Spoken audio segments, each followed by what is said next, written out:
Three Righteous Mamas is a podcast that is on a mission to transform our country. We tell the stories that matter, celebrate the hope and power of pissed off mamas who are building a better future for all of our children. Hi, I'm Martha Pincoffs. I'm Muna Husseini. And I'm Cristina Sensun Ramirez. And we are Three Righteous Mamas. Also, please subscribe and tell us what you think about Three Righteous Mamas by giving us a review. Also, tell all of your friends about us. The more listeners we get, the happier we are. Actually, we have a lot of fun just doing this, but you know what I mean. So we have a great show for you today. Today, we get to talk to Paola Ramos, who is amazing. You may know her from Vice, but you'll hear more about her soon. But we're going to talk to Paola about the changing America we are all part of and the role that Latinos are playing and will play in redefining a country as big and diverse as ours. Before we get there, though, we're going to talk about some silly stuff that our kids do. Y'all, we had parent-teacher conferences this week. And, you know, it's always fun to hear how the kids are doing in school. They're great. We're so fortunate that they're actually in person right now. That has been the biggest change. But my daughter Towns is in the first grade, and she's brilliant, and she just is really marches to her own drum. And so we're sitting in the teacher's conference. It's all good stuff. And then her teacher, Mrs. Kruger, says, now, I don't know if you've noticed yet, but Towns doesn't really have a go button. It's like,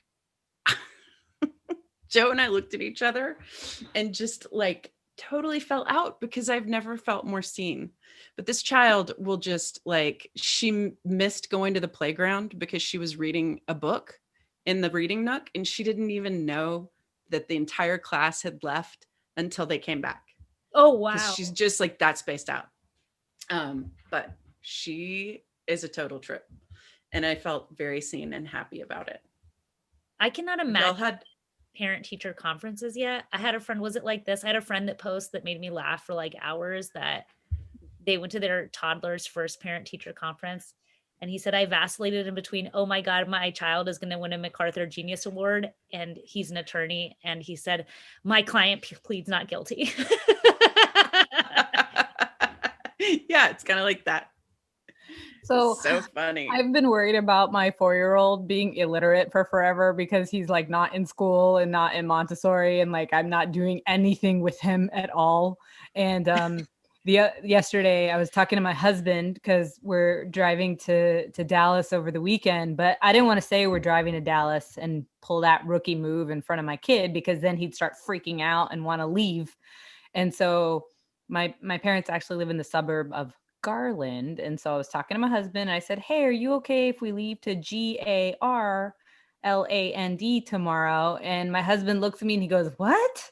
And then my son, who's like riding by on his tricycle, he's like, Dallas, Daddy. I thought, okay. I said, how come my husband didn't know what I spelled out? Your son was so smart. He knew what you spelled out plus the code word for it. You know, right. Like he already did that leap. Yeah, we can't spell out candy anymore. He already knows. He's like, where is it? Where's the lollipop? Yeah, sugar high. I will say, yeah, sugar fixes everything. When Martha, Muna, and I did our first photo shoot, I think we all bribed our children with sugar to hold still. 100%. Yeah. I promised cookies. Yeah, I think ours was ice cream. I think yours were lollipops. And I was like, oh, good. We all are using the same parenting techniques here. Yeah, my bribing didn't work. I still like, so one of the headshots, backstory, y'all, one of my headshots, I'm super cheesing, but you can't see off camera. My son is literally yanking me and I'm trying to like hold still. And that was awesome. Funny other story is my son has this clock that tells him when he's allowed to get out of bed, and it broke. And so he's been coming to our room at like, 4:27 a.m. or whatever, asking like, can I get up now? And he came to our room and I was so tired. And I was like, hold on, let me see what time it is. But I don't think I moved. And he goes, "Mommy, your alarm says 609." And I was so proud because I didn't know he knew his letter or his numbers. I was like, yes, you can go watch cartoons. Go. You know your numbers. Yeah. Keep it up. Keep it up. That's how it is every morning here too. Santi wakes up. Well, actually, Santi escapes from his bedroom every night, and it's the like little feet I hear. A blanket gets thrown up on my bed, a stuffed animal, like 12 stuffed animals. Like he comes with an army of stuffed animals to get on my bed. I feel like kids are so great because they just give you so much humor to your life. And even in moments like where you're not seeking humor, they just like shift it. Santi and I were driving today. Well, we were getting in the car and my car's a little dirty. It needs a clean, but Santi is like, "Your car, mommy, is dirty." And also his cute little voice, his toddler kind of voice. And then he's like, "We're going to put it in the dishwasher." Because he's still right. I was like laughing so hard with my mom, and it's something so small. And I kind of sometimes when he gets the words wrong, I know I need to correct him. So I did correct him, but sometimes I don't want to because I'm like, "Oh, it's so cute. I want you to say dishwasher instead of car wash your whole life." Ever. It's so adorable. We didn't tell Towns Forever would say Zilver, not silver. Like Zilver with a Z. And River kept wanting to correct her, and we would be like, no, you can't. We're going to keep it. Too cute. You know? Yeah. Too much. Too cute. Yeah. Should we talk to Paola? I'm so excited to talk to her. Me too. Tell us about her, Christina. Yeah, so let me introduce you all to our incredible guest. Paola Ramos is a host and correspondent for Vice and a contributor for MSNBC and Telemundo News. Paola uses media and digital outlets to spotlight the voices of a diverse America and break down stereotypes and mobilize the community towards civic engagement. Her first book, Finding Latinx, In Search of the Voices Redefining Latino Identity, can be bought online or at your local independent bookstore. And you can follow her on Twitter at Pao Ramos, or go to her website and learn more at paolaramos.com. We're so glad to have her here with us. And we're excited to talk with her about the changing America that we're all part of and the role that Latinos are playing in redefining a country as big and diverse as ours. Let's get started, y'all. Paola, thank you so much for being with us. We're really excited to dig in and learn more about your book and the stories that you tell in it. But first, we always ask our guests to talk about how, if they had a mom or a maternal figure in their life that influenced them to become the person they are today. And so obviously your dad gets a lot of hype, but we also know your mom has had a tremendous impact on you. And I was wondering if you could tell us a little bit about her and how she made you the person you are today. Yeah, you're right. And it's funny, that's my mom and I always talk about that. She's like, "Do people even know who you were born from?" Because my dad always, this is true, my dad always gets all the attention. But I think that's part of the beauty of my mom. No, she's always sort of taken a backstage role, but at the end of the day, I'd say that she, she's formed who I am. She is a single mom. She raised my sister and I her entire life. And she's someone that never that made decisions because she knew they were right for herself versus for anyone else. And I think that takes a lot of bravery. We moved cities because she felt like that was the right choice, not because people told her to do. She changed careers, and throughout the whole time, she asked for very little. And I think she did a spectacular job raising my sister and I.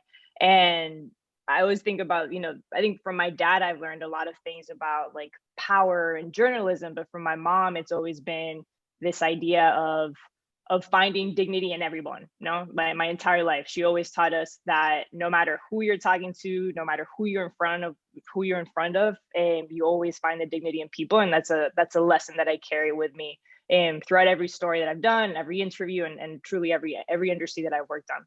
And I have to say, and she is the best writer in the family, which she also never gets credit. She is a beautiful, beautiful, beautiful writer. So if I have a little bit of a gift in writing, it has everything to do because of my mom. So I always like to honor our mom's names. Tell us what your mom's name is. And I know she's also on Twitter as well. She's on Twitter. Yeah. Her name is Gina.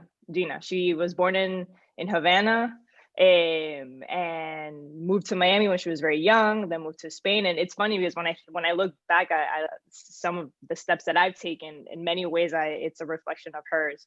I moved to Spain when I was very little. And then I moved to the US approximately at the same age that my mom did. We went to the same college randomly, like it wasn't even planned. And the way I approach life is very similar to her. So there's a lot of her running through you. Yes, a lot. Yeah. So I'm holding this amazing book that you just wrote called Finding Latinx in Search of the Voices Redefining Latino Identity. Mm-hmm. And it just came out. I'm sure you also have interesting stories about how to do a virtual book tour. Honestly, yeah. That was one thing I was very looking forward to doing, these in-person tours, going back to a lot of the cities that I wrote about. But it's still, it has been pretty incredible though to be able to do it. Well, I'm excited to do an in-person event with you in Texas whenever that can happen again. Mm-hmm. But this book is incredible, and I just wanted to ask you, tell us what inspired you to write this book? I mean, you already have your voice out in a lot of different places. What were you exactly what you wanted to tell in this book? Yeah, I think for me, it always goes back to 2016, right? And working in the Hillary Clinton campaign, and having that little fancy title that I had of Deputy Director of Hispanic Press. And I think in those moments, in those campaign moments, I was convinced, as I think the majority of folks were convinced in that campaign, that regardless of the outcome, Latinos would show up in these huge numbers, right, in the face of someone like Donald Trump, and that Latinos would be responsible for ensuring in 2016 that someone like Donald Trump wouldn't make it to the White House. And so obviously, fast forward, it's the day after the election, and that wasn't the case, as you all know better than anyone, right? Less than 50% of Latino eligible voters actually showed up. So I think in that moment, I had this realization that I, a person that was working in politics, I barely knew what the hell I was talking about. I barely knew what the Latino community was, what the voting bloc was. And so part of the book is going back to a lot of these battleground states, going back to a country that I thought I knew, and completely rediscovering it, right? Talking to people that I never talked to in years in politics. That was one part of it. The other part of it is then looking at myself and then thinking how I had changed in the past decade, right? How I was different from my parents' generation. And then taking a moment to pause and understand what I was going through, how I identified not with one hat, but with 3 different hats, and how I moved around the country and the world. Was very different from my parents, but it was very similar to a younger generation of Latinos that we just see this country in a different way. And so it's sort of those 2 stories merged and is what Finding Latinx became about. I can't wait to read the book. I have not gotten to yet, but I can't wait. And I wonder if you could just spoil a little bit of it for me and tell me, is there one story that you dug into while you were writing that really embodied Yeah, I mean, the story itself is essentially it's a cross-country road trip, right? And so I start from the Central Valley in California, make my way, down Arizona, Texas, through the border, through Florida, which is my home state, to the South and the Midwest. And again, the idea was to find sort of Latino voices that have been lost in the hybrids of cultures, the Afro-Latino voices, the indigenous voices, Latinos in the Midwest or the South.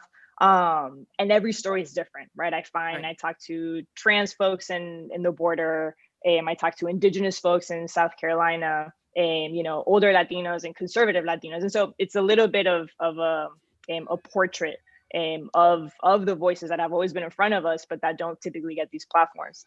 I'd say the story, there's many stories that struck me, but the story that perhaps has impacted me the most was meeting Carolina Lopez, who's a transgender migrant in Arizona. And, Carolina has a story that we all know. She fled from Latin America when she was younger because the average age in Latin America as a trans woman is less than 35 years old.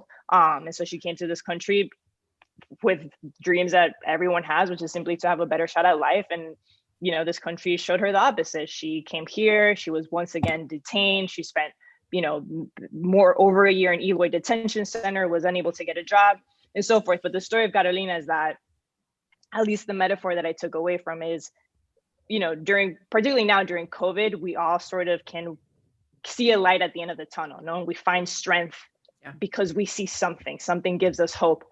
People like Carolina, which I think is a story among the Latino community, can walk through dark tunnels without seeing any light, and they just keep going and they keep going, and they fall down and they get back up. And that resilience, I've never ever found that type of resilience in anyone other. Like, the trans community has taught me so much, but I think it is a resilience that is palpable across the Latino community. And it's one that I found particularly among the younger generations of Latinos that saw the older generation sort of, normalizing pain and injustices, and they are rejecting that. And in Carolina's story, I saw a lot of that. I read something, a little bit ago in a survey that found 22% of Latino millennials that identify as queer, LGBTQ. Right. And it's like 9% higher than any other group. And I wonder if that is that bravery to identify, because I do believe that higher percentages of all of us are queer than the numbers that we put down. That if that bravery is because of exactly what you're talking about with Carolina. I think so. And I think about that a lot. Among all of the millennial generation in this country, Latinos are the most likely to tell you that they're queer, more so than Black folks, white folks, and API folks. And so, I think that tells something. I think, I think it is sort of what we saw in this election as well, but it is the culmination of people finally taking pride in their identity, right? And it took many years. And I can speak for myself. I wish I would have come out at an earlier age, and I wish I would have done it with more pride at an earlier age. But I look at the younger generations, and they are leaning into it with a lot more force. And I think part of it is, part of it is watching the assimilation that our parents went through. But then it's also this reality of, most of us were born in this country, right? And so only us get to redefine what it means to be American in a way that our parents never did. And I think that's a huge difference. We're like, our parents waited for answers from others. Other people defined what it meant to be American, what this American dream meant.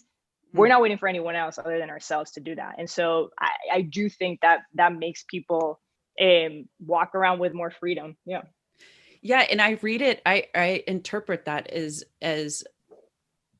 more bravery, not a different actual percentage of queerness in the population. Yeah. Oh yeah, I'm sure. Yeah, and I'm sure, again, I'm sure those numbers have been probably consistent for a while, but I think you're right. It is entitlement to being brave, and which is a privilege for many people. It's a beautiful thing. Exactly. But I always think about that. That's funny. It's also my favorite stereotype when I was running Jolt, is people would say, but Latinos are so conservative and they're homophobic. And I would be like, have you met younger Latinos? That's so true.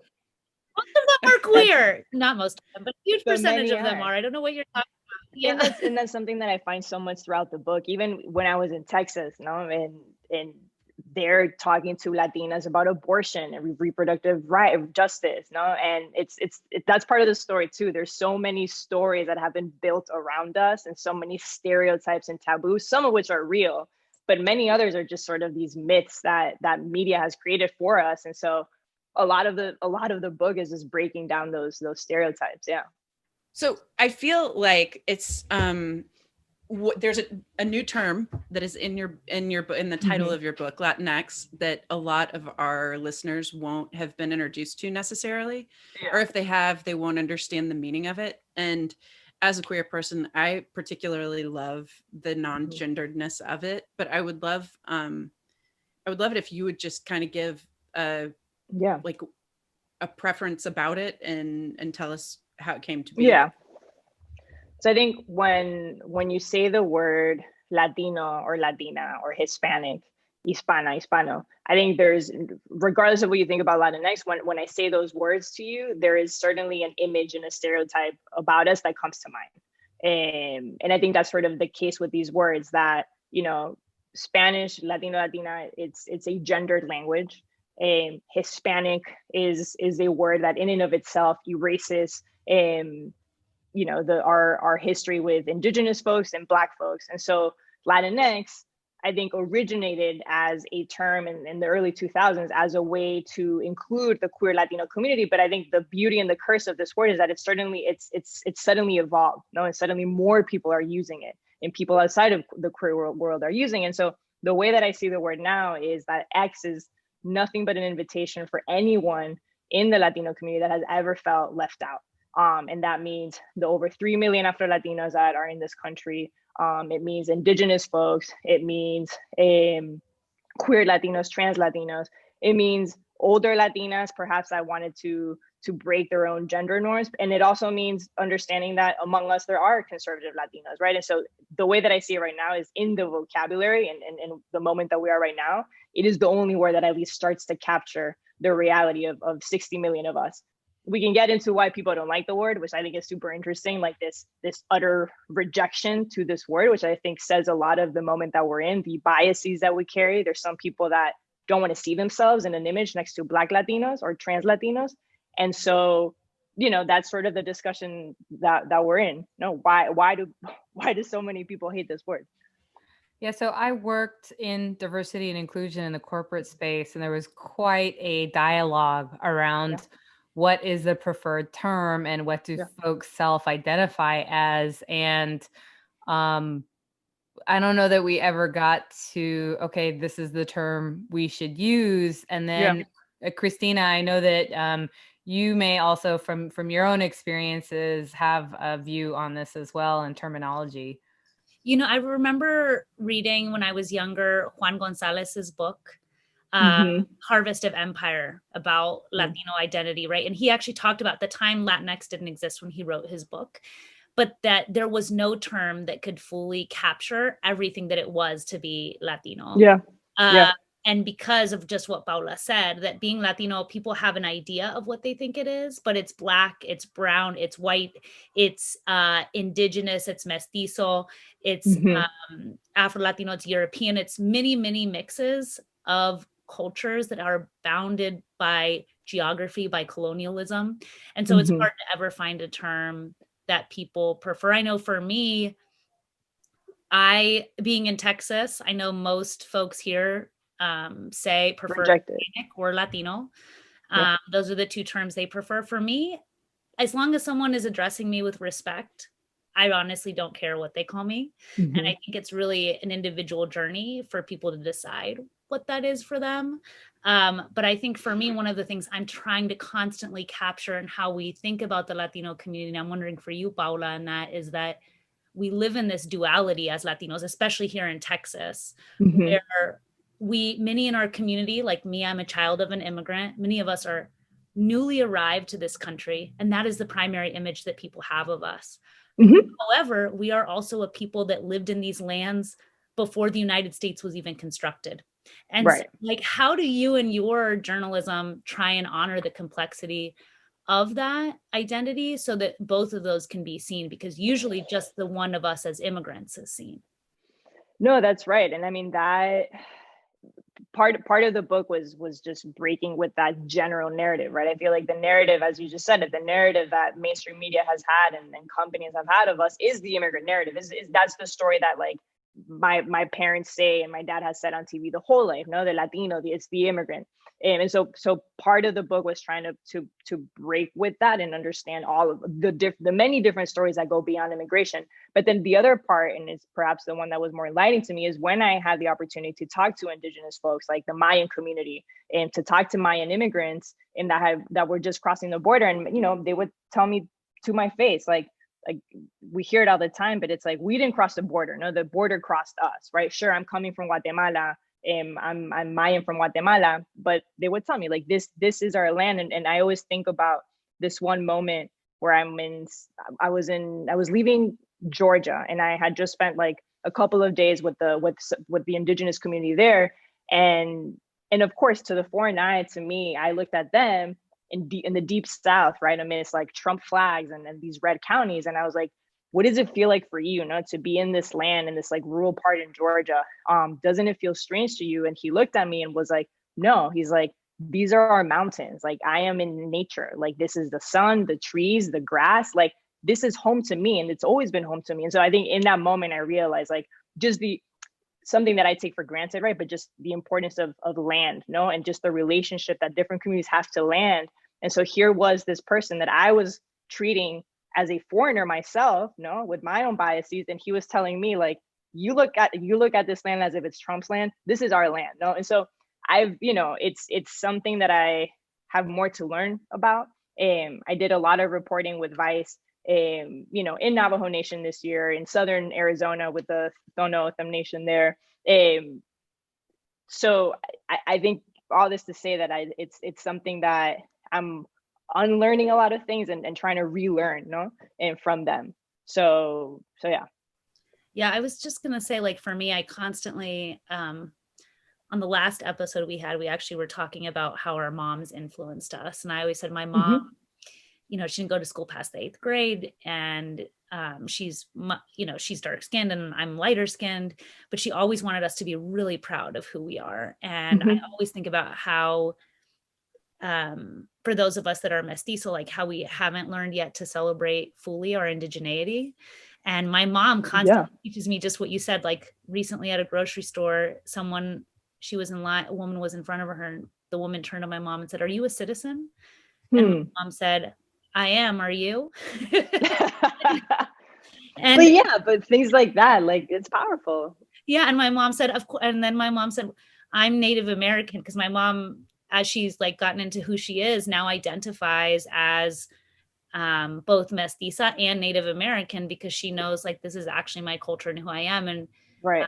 I've been told to reject that that's who I am, but these are my lands just as they are as much anybody else's. Like, and there's something you have to, especially for us that are Latinos, we're kind of,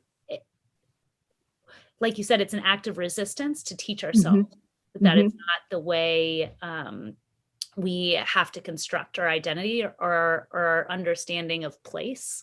That we have a very special place as people that are tied to land. I feel like we're just starting to, there have been many waves in our community of people trying to understand and speak to that, and we're still trying to learn to speak to that.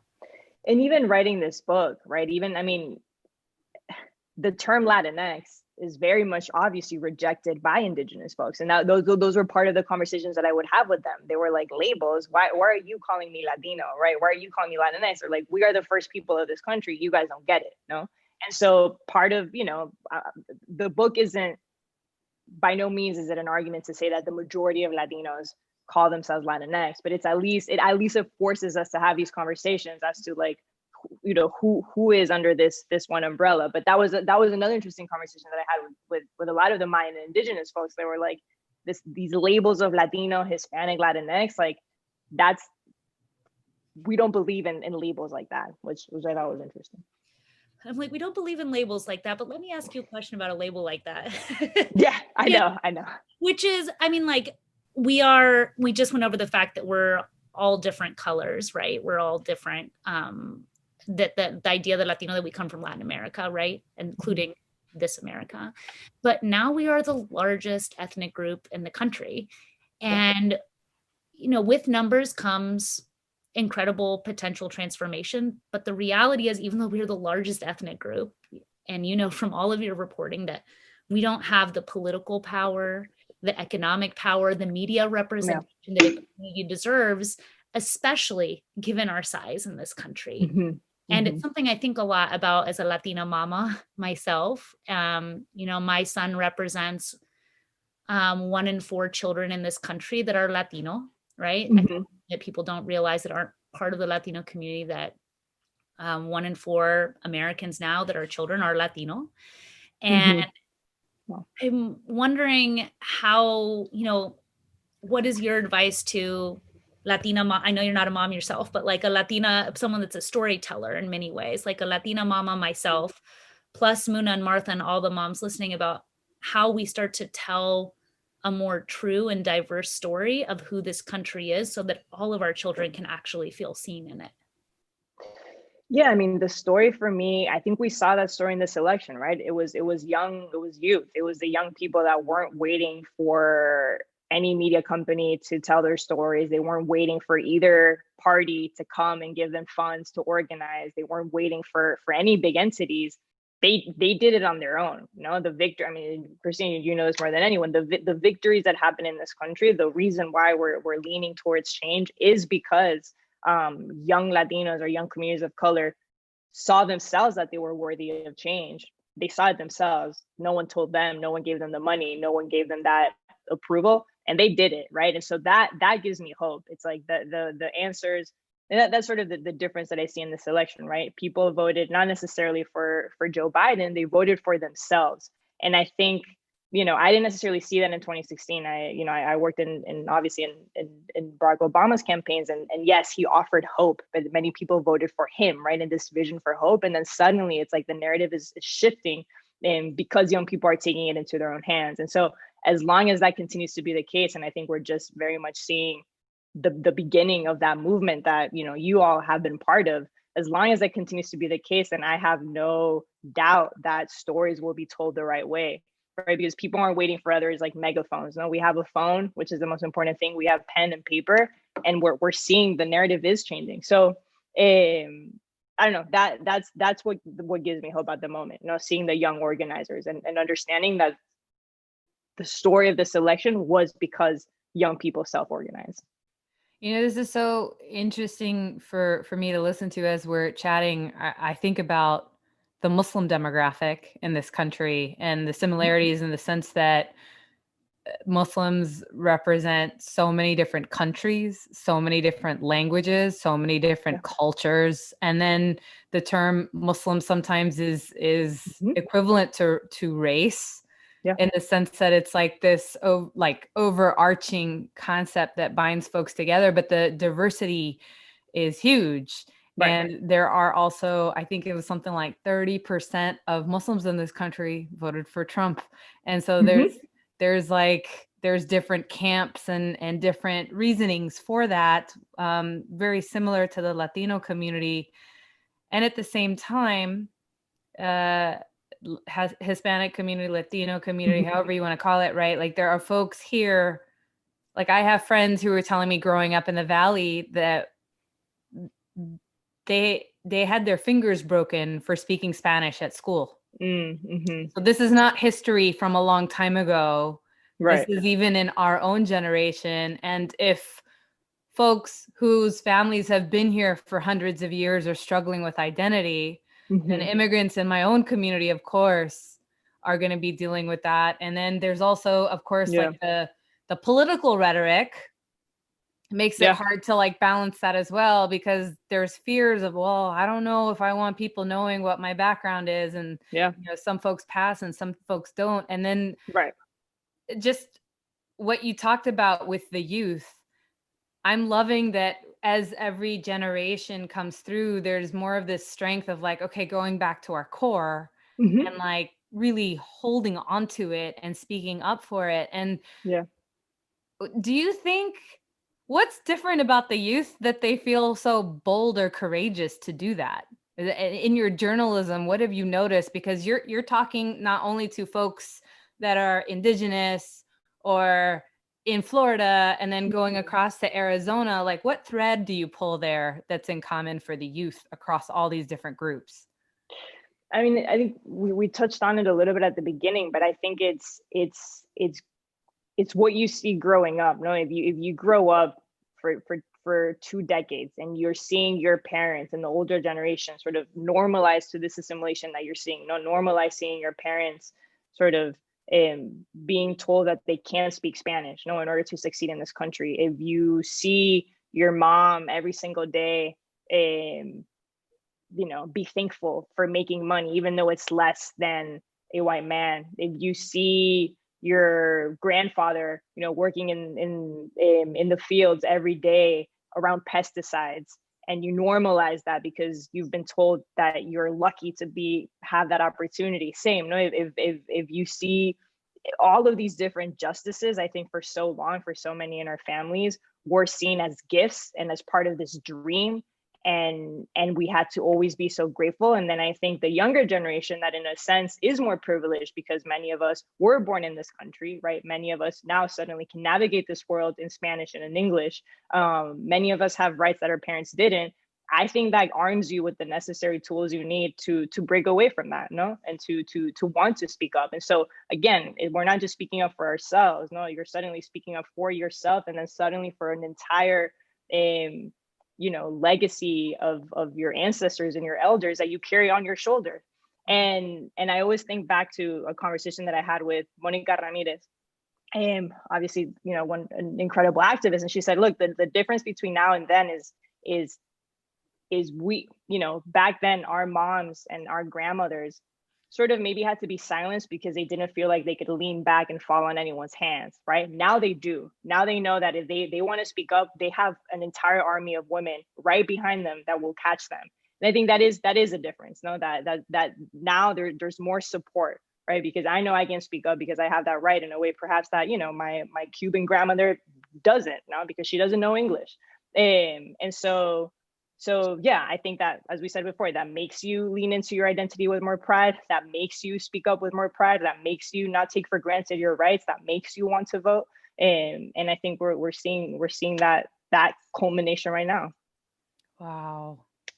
That I actually got a little emotional hearing you say that and thinking about what we're even trying to do here, right? The world for our kids and giving our kids that support so that they can fully be who they are and bring their gifts to the forefront. And so, wow, thank you for sharing that. It actually makes me want to ask you, with both of your parents being journalists and then becoming one, talk to us a little bit about that as well, because you grew up with exposure to the industry in a way that's very different from most people, and then stepping into it, and then with that braveness or that courage.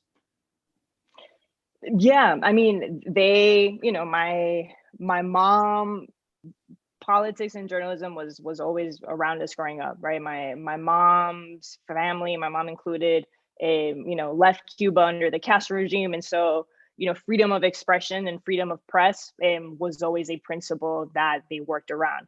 My dad left Mexico because he was censored in the radio there. And so growing up, I've always told that your words and your whether vocal or your written words are the most powerful tool you can have. And I remember growing up, there was a moment where my dad was playing with the idea of perhaps running for office in Mexico. And that's sort of what I grew up with. And then at one point, years later, I asked him, I was like, why aren't you doing it? Why don't you run for office? And he said, as a journalist, I feel like I will always have more power than politicians, always, because I can ask questions, and it is my task. And that's what I grew up with too. No, it is my task to always question power. No, that is the most important thing you can do. And so as a journalist, that's my job. And so growing up, my parents and I always talk about this, right? And I think the millennial generation, Gen Zers, I don't just have to wear one hat. No, I can be a journalist, and then in 3 years I can go back into politics. And so I can navigate the United States and the systems with more freedom than my parents did. And that's sort of how I've seen my career. I go where I believe the balance of power is. For years, the balance of power to me was in the Obama administration, right? And believing that hope and change was plausible inside of politics. And I believe that change in power was possible if I elected someone like Hillary Clinton to be the first woman president. And now I believe that change in power is outside of politics, to question power from outside. And so those are two lessons that I learned from them, just understanding where the balance is. So speaking of questioning power, so for some folks that don't know who your dad is, because there are some folks that are like outside of. Yeah, I mean, why would you? Yeah, no, everyone. I mean, but like, so people that don't know who Paola's dad is and questioning power, for folks in the Latino community, everyone knows who Jorge Ramos is, Paola's dad. He has long been on the side of telling stories that were often overlooked. And I think folks will also remember him not just from like his incredible journalism over the last several decades in Spanish and English, but talk about questioning power when he was kicked out by Donald Trump of a press conference for standing up and refusing to back down, ask the questions that he needed to. So I'm wondering for you, like, well, and then your dad got detained in Venezuela also last year, right? When he was down reporting. So here he is refusing to back down from power in both of those places. And so I'm wondering for you, you know, what's that like as well? Yeah, I mean, I think, you know, I grew up with my dad calling me and being like, I'm on my way to cover X war, no, or I'm on my way to Afghanistan. I'm taking a plane, you know, talk to you in a couple of weeks.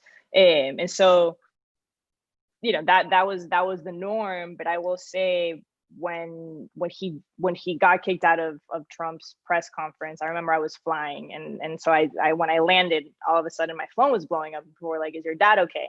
And again, I think when you talk about him being kicked out of places like Venezuela, that is, he has a privilege that many other local journalists in Venezuela couldn't have. No, if my dad would have been a local journalist in Venezuela, he probably would have been killed or murdered.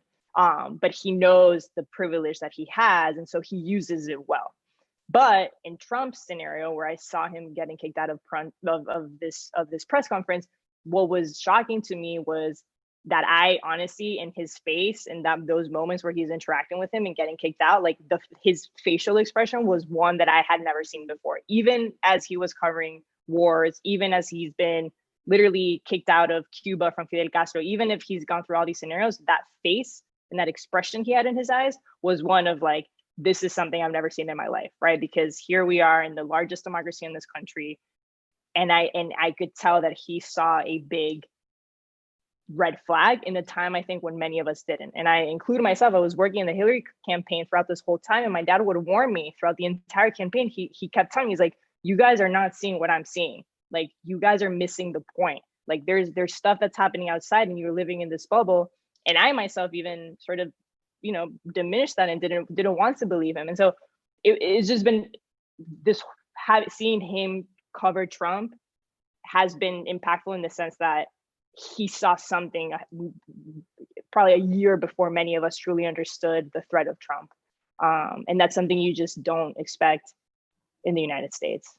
When you step into situations as a journalist that could make you vulnerable, right? These examples Christina gave about being in, you know, a press release with Trump, or being in Venezuela and being detained.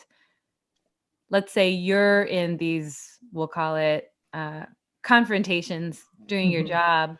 Has your father given you different advice, being worried about you? Because it's different as a parent and then it's different as a child. Yeah. I mean, I think I've only made him really worry once.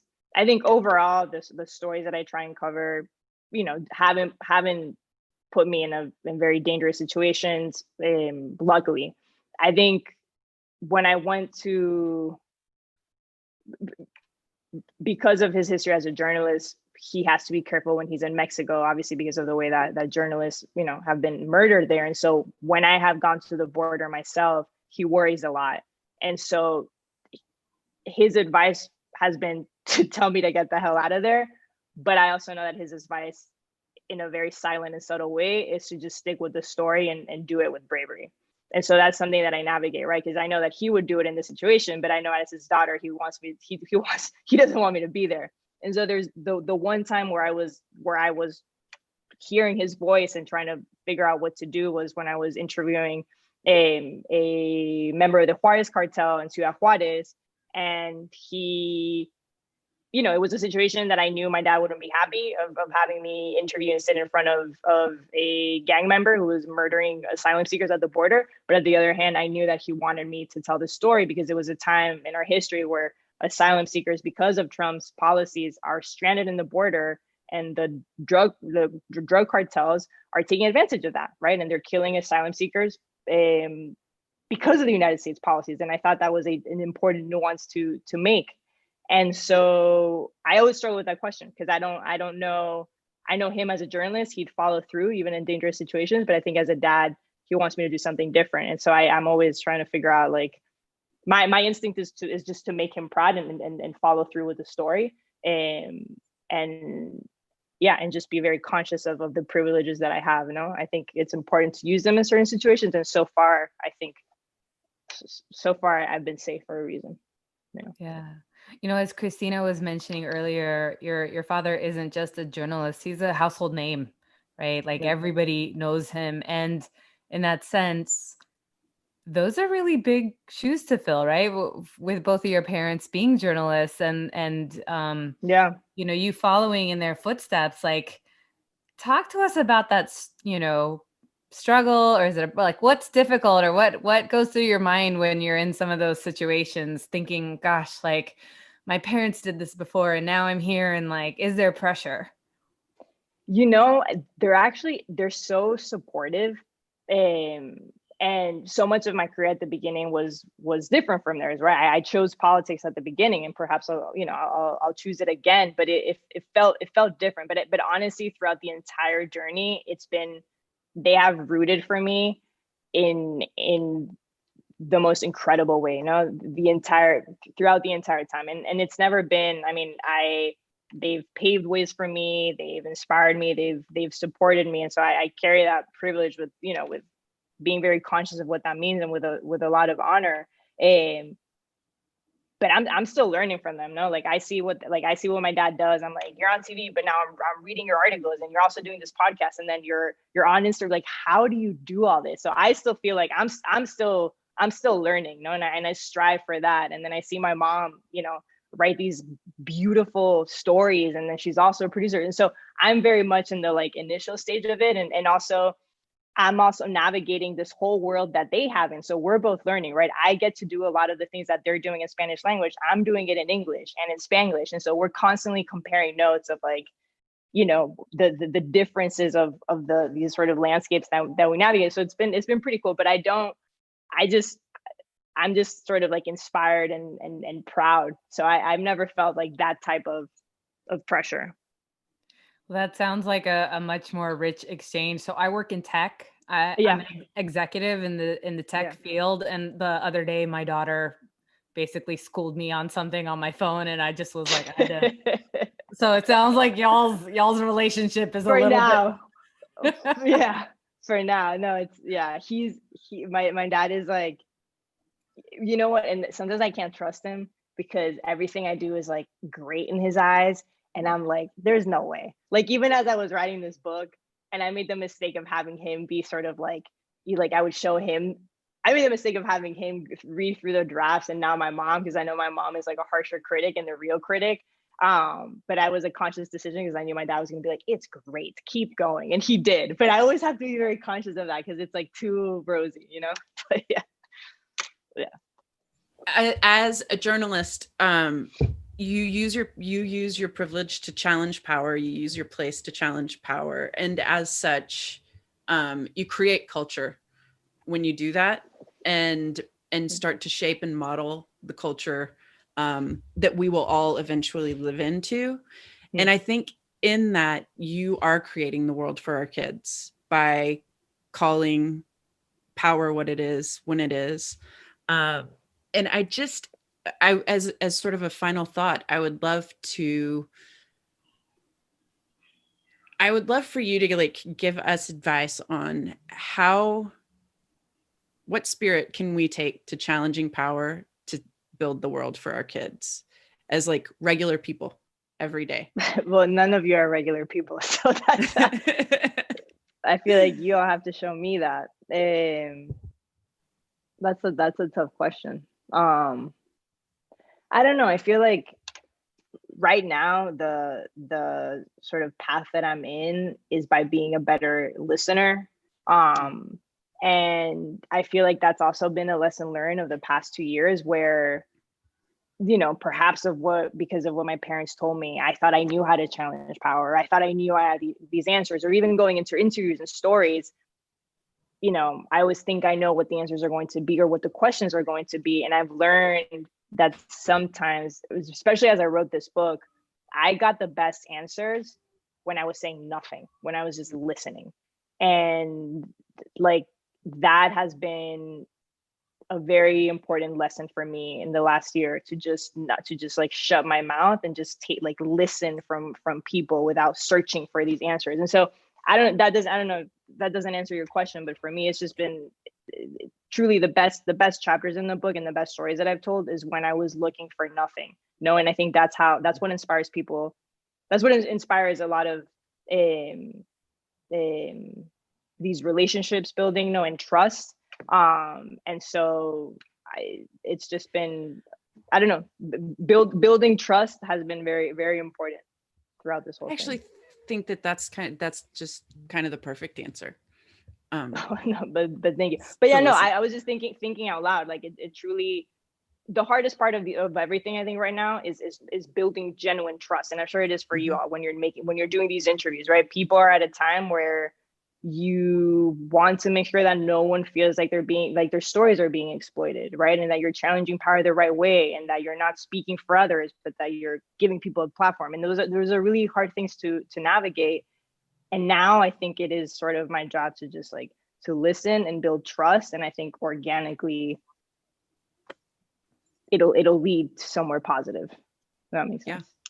Yeah. No, I think there's no question. Thank you so much for being with us tonight. And can we host something when the world gets open again? I would love that. All right. And I love this podcast, but I think it's such a great idea.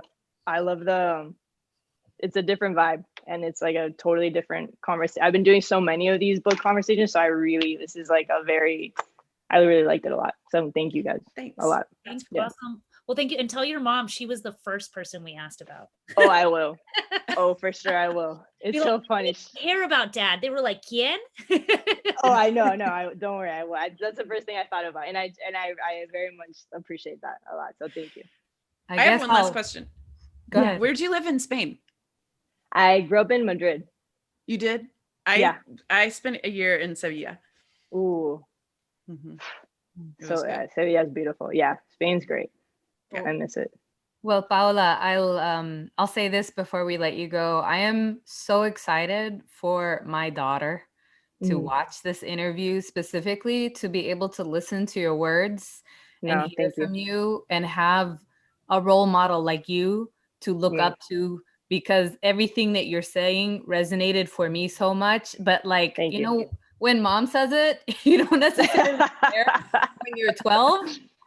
But like someone who's as accomplished as you and doing the things that you do, I just think it's really like there's a power in seeing what someone is being and doing. And so I feel so much gratitude, not just that you're doing the work, but that you took some time to chat with us today. And Christina, can you hold up Paola's book one more time? Yeah, and we're going to put it all in the link. Everyone needs to buy a copy. Thank you. It's an amazing book, and it just came out. And you can get a copy that way when we eventually bring Paola to Texas. Yeah. Finding Latinx, y'all. Yeah, Finding Latinx. Oh yeah, I just held it up. No one can. Sorry. Finding Latinx by Paola Ramos. Beautiful book. Paola, we know how busy you are, so thank you for sharing your brilliance and your heart with us. So thank you. It's an honor. Thank you.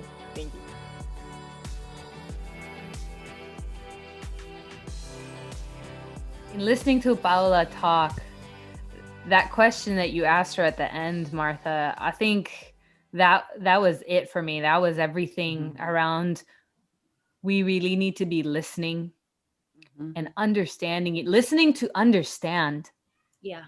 And it's almost like we have conversations to push our views on folks, but you need to turn the conversation on its side. Like, let's listen to respect and build trust and understand. And then everything flows from there, right? Like to quit being in such a rush to get things done and to force action, because action without that foundation of like caring for each other ends up going sideways. And we cannot rush building relationships or building respect. And so I found that to be super, super impactful and powerful. I thought that was amazing too. The part that really like, I kept almost like stopping and trying and interrupting, which wouldn't have been good listening. Model.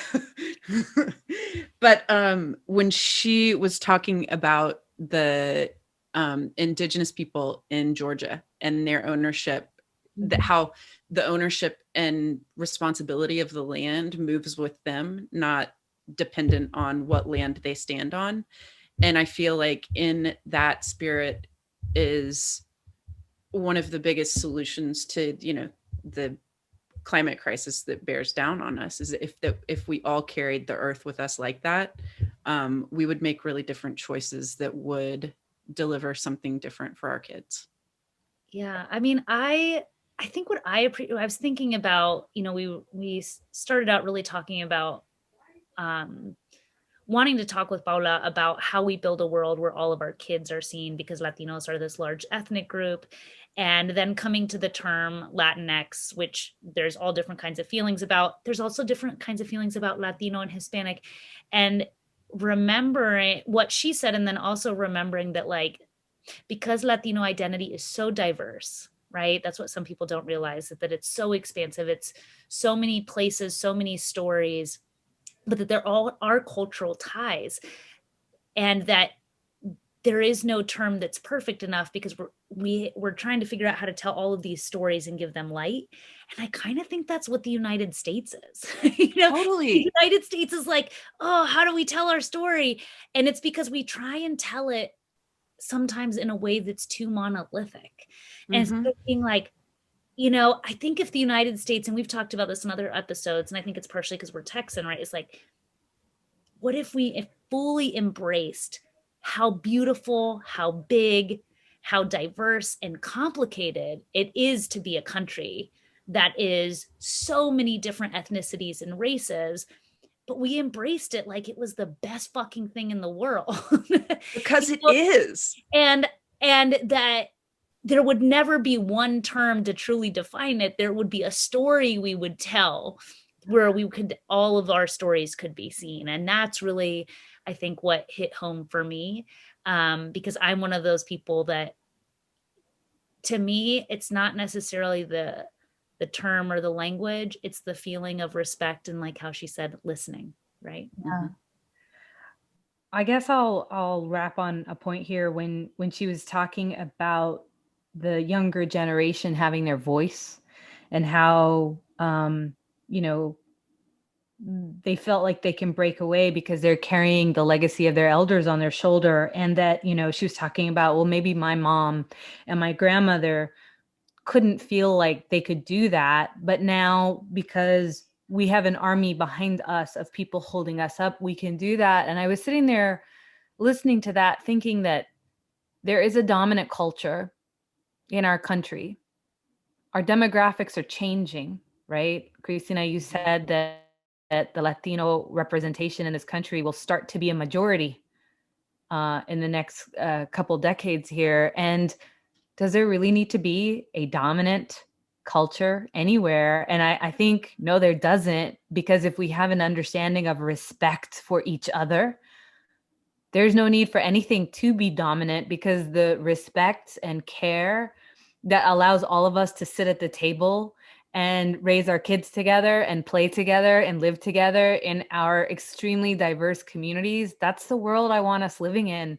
And I think that's really what I took away from our conversation today, is that what we're doing here is so important, because it is the world I want to live in. And so more of this, please, more of Paola doing her journalism, more of everyone, because everyone's voices should be heard, and all of us being in that sort of mutual, respectful and compassionate and caring relationship in community is so important.